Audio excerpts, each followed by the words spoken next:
Jai Shri Mataji. Let us all bow down to Shri Mataji, raise our Mother Kundalini and put Bandhan.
Shri Ganesh Mantra.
Let us now listen to Shri Mataji's speech.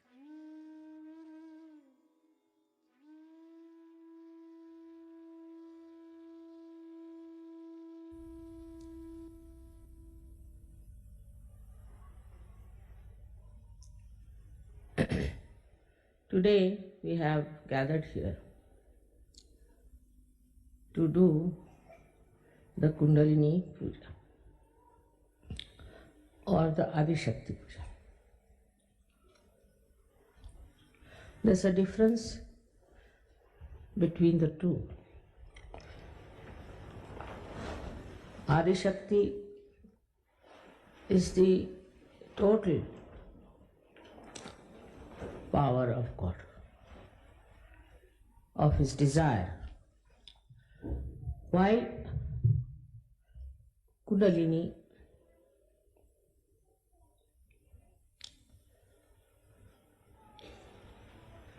is the one that is reflected, part which is reflected in the human beings as Kundalini. So there's a difference between the Adi Kundalini and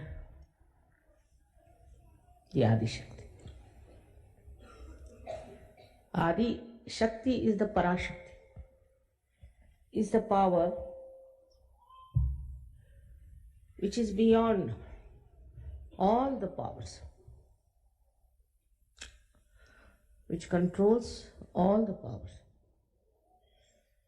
And one of the powers of Adi Shakti is Kundalini.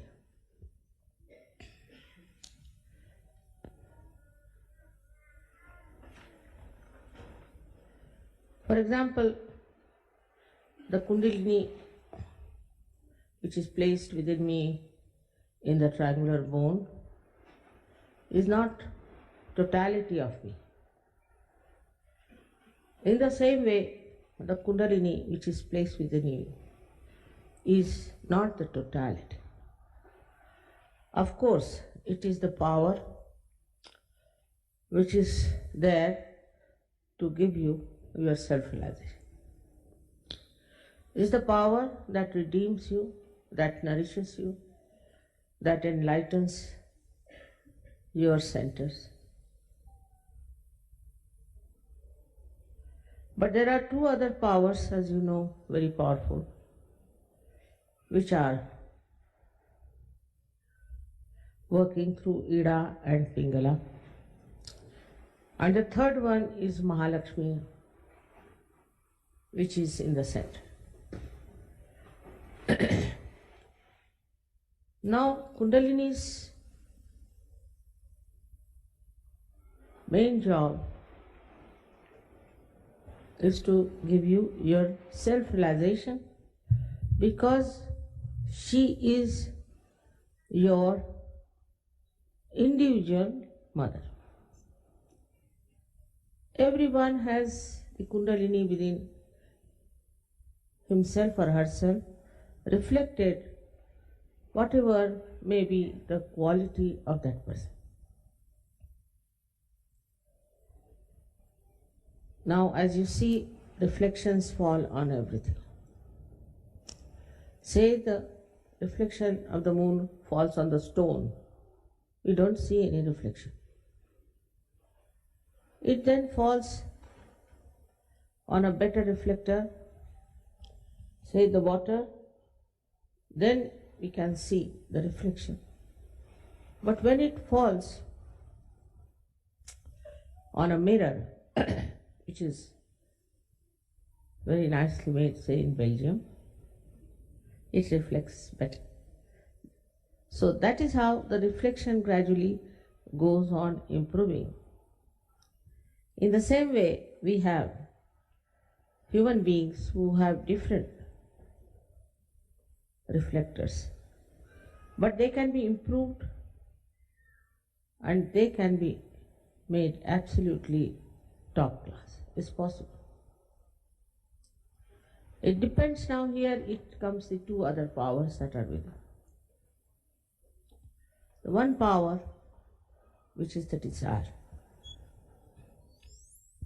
Though the Kundalini, as we see, is the power of pure desire, that it doesn't want anything, but it wants to give you self-realization.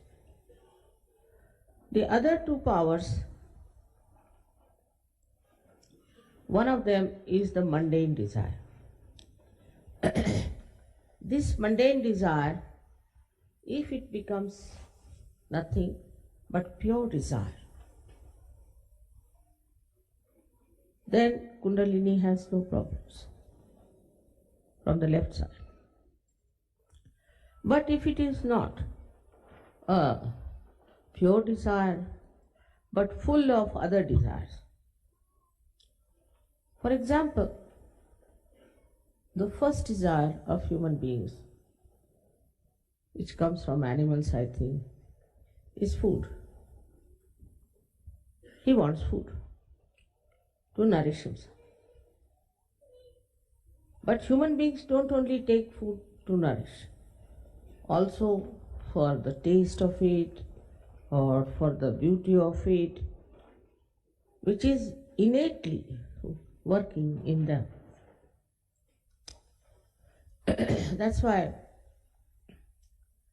we run after food which is very good, very tasty.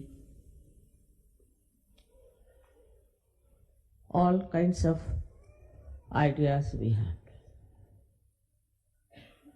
And there's no standard. Somebody can like this, somebody can like that. But the one who understands that the taste of the food is not important and can practice it, then it works. It works wonders. Because the lowest desire, which is of food, comes under your control.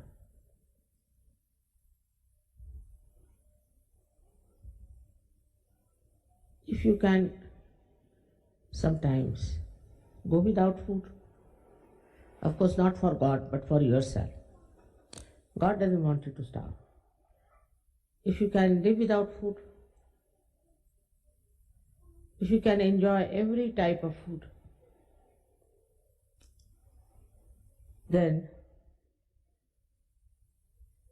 you have done a lot to improve the path of Sushumna for the Kundalini. I've seen in many cases that Kundalini just doesn't rise. She doesn't rise. Even if she rises, she falls back. This happens when a person is very self-indulgent. He's all the time thinking of things which are not of very great importance for spirituality. Apart from this, there's another horrible one desire we have is to grab as much money as possible, to think about money. This time I had a bad experience because Sahajogis came down to me and told me, Mother, they are asking if we should reduce the puja money or something. I was shocked because I never decided about it. It's all decided by the leaders. I said, I'm not concerned.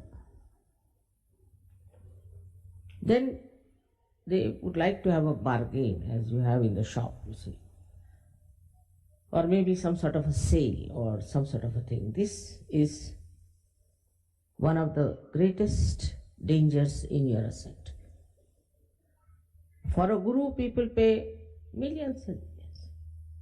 Here you know I'm working it out for your projects, I'm buying lands for you, I'm doing things for you, and for which you need money. But nobody comes forward with any donations as such. They won't. They don't understand that it is for you I have to have all these things, not for me. And they pestered people many a times like this. Once suddenly we decided that we could have 50% payment. Immediately, so many telephone, are you going to have 50% less the bargain price? We are coming for the bargain. Is the sale programming. For example, in the sale, what do they do? They offer you something so that they can get a lot more customers or things like that. Sahaja Yoga is just the opposite of that. You don't have to give anything, but you get a lot. But this is not for sale. This is not for sale by any chance. It is a thing where you have to pay because we have to have all these things, and I have to pay so many things which you do not know. Like last time we had about, I think, 50 people who came just free. Some of the leaders know, but some of the leaders, they just go on asking like this because, I don't know, perhaps they want to save money or they want to popularize themselves among the disciples, maybe. That is the reason.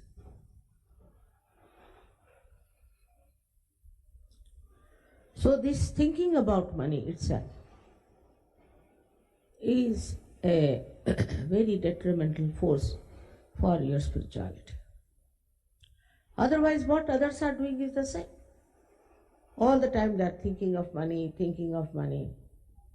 Now, if you are thinking of money and thinking of earning more for Sahaja Yoga, to help Sahaja Yoga, it's all right.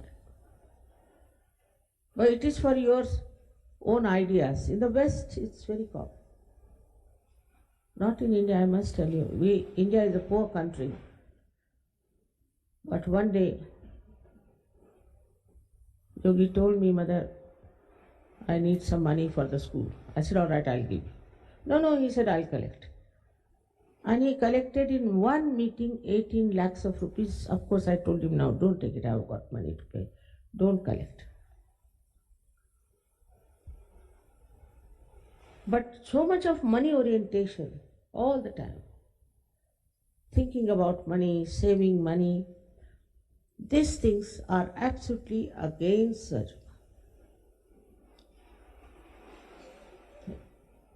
You can ask anyone how much I understand about money. I don't understand banking.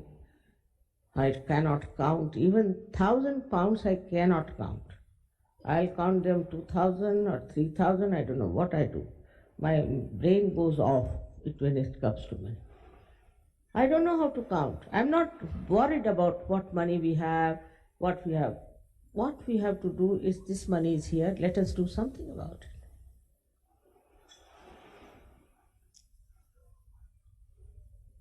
Today, I don't know why I have to tell about this gross subject, but it has been pointed out to me, Mother, you never say anything about it, and the people are getting really materialistic. That's a very sad affair.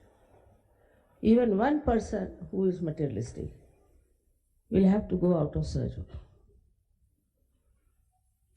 Gradually it will work that way, and you will be surprised that you are out of Sahaja.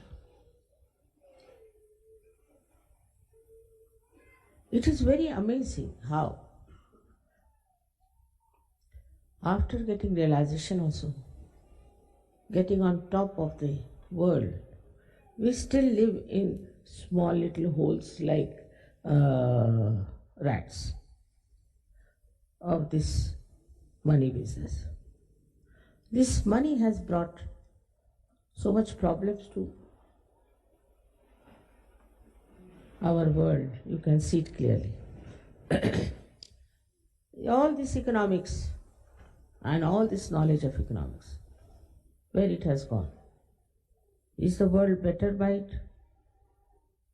There's recession going on everywhere. Everybody is unemployed. In every country you go, there's unemployment so much. This is so much. That shows that this economics is also a very artificial science and dealing with the weaknesses of human beings, not with their strength. If they could know the strength of human beings, they would have done much better than they have done so far. I'll give a simple example.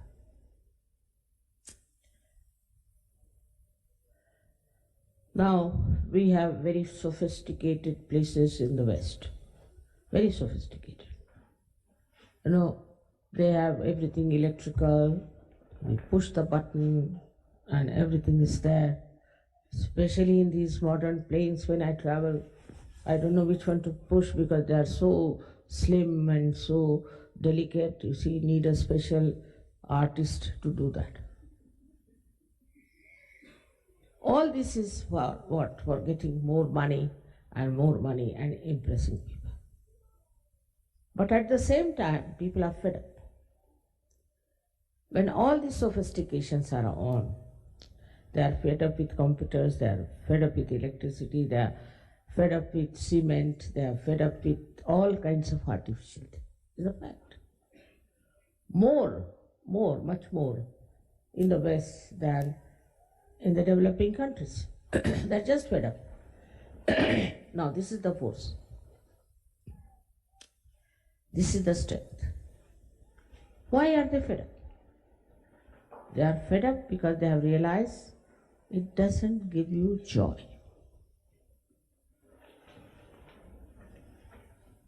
It doesn't give you soothing feeling. It irritates them.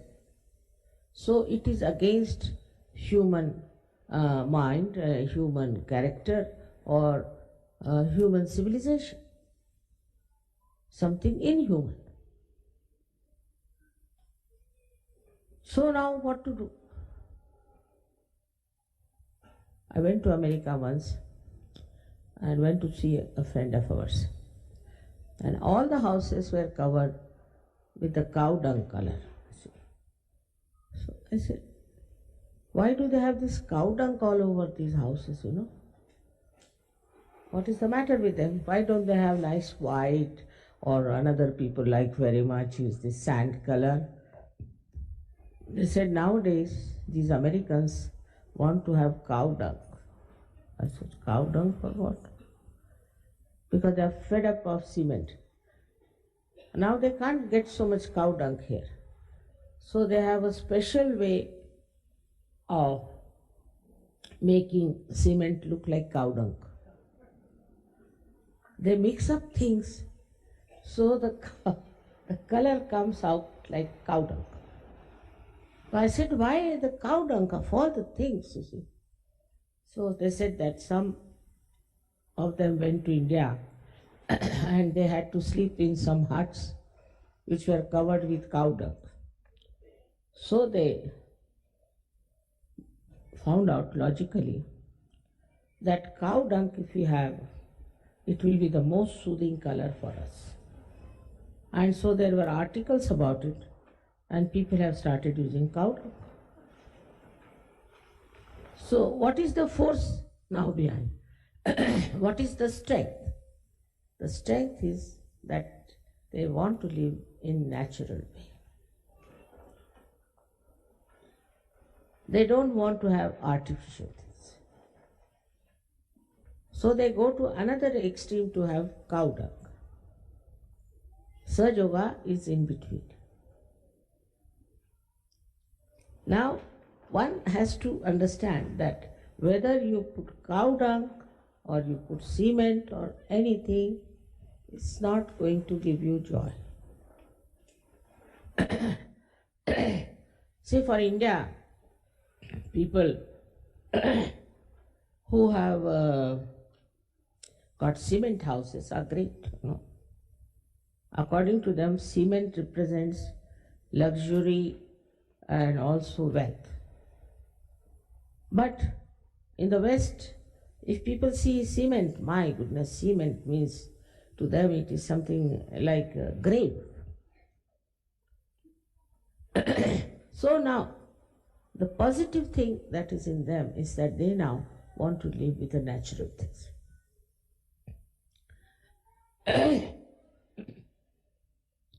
They want to use natural material, natural life.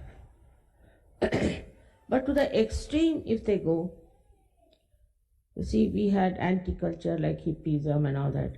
It brought no luck. So to get from one end to another extreme is also not conducive to a human life. Because, and you see, a human being cannot become primitive. Even if he tries to dress up like a primitive person, his brain is modern. So, when they get fed up from one to another, they don't realize that what is the missing point.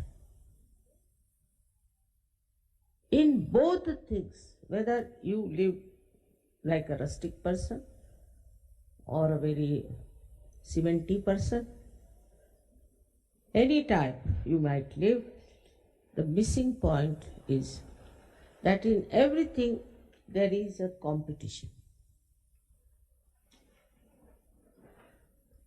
Once it starts the fashion, all right, everybody will have cane chairs, everybody is having cane chairs.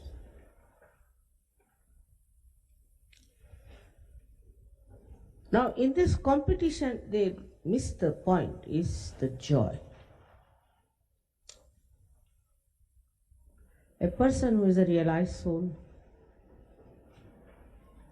will not desire whether it is cement or anything, doesn't matter, it's just the same. But it will come to his mind that all these artificial things are ruining human beings, so he'll say no. But he will not have hair like the primitive people. He'll not behave like primitive people and lead a very normal, natural life. So when the mind starts thinking something about it, it will never get to the point of joy from one end to another. So they think that they are going into a balance. They are going into dharma. But my experience is different. Even those who were hippies, I know them, they used to eat like real gluttons, and they are very much interested in their comforts, and they would go to any extent of snatching anything else that belongs to somebody else. They thought they now become hippies, so they are already the landlords, because they have given up this, they have given up that. So the mind that suggests that to overcome your money orientation, your competition, and all these artificial things, you should change your lifestyle. But that doesn't help. Never. It's just a play of the mind from one to another. So, how to detach yourself?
Mahamantras.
Thank you, Shamata ji, for this beautiful morning meditation. Let us all bow down to Shri Mataji. Raise our Mother Kundalini and Padma.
We will continue with our morning meditation tomorrow morning, same time.